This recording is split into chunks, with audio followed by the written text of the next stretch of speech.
Where does the boundary of like our lives and art begin? And that sort of perspective is something that I really align myself with, because I don't think that there is much of a boundary between life and art. So I'm a Denver-based artist. I grew up in Broomfield and North Denver. Creating artwork kind of started for me when I was younger, and I had a lot of difficulty with reading and writing when I was really young. And I felt very confident in my artwork, so that kind of just spurred a passion for art because it was the one thing that I felt really good at. I make all sorts of different art, but most recently I've started getting into upcycled and recycled things a lot. So I try to use recycled materials in pretty much all of my artwork, whether it's magazine clippings or painting directly on trash and found objects. Every year for the past 3 years, I participated in the Denver Chalk Art Festival in Larimer Square.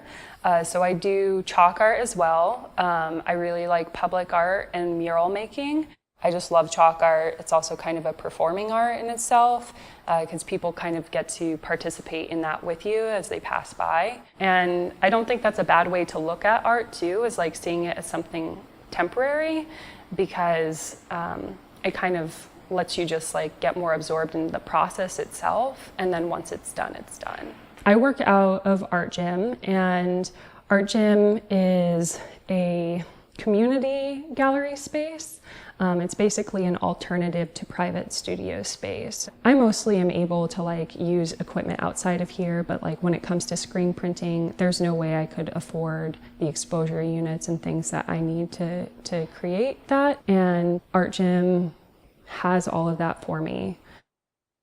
I'm very heavily influenced by Jasper Johns and Robert Rauschenberg, who they were both kind of early pop artists.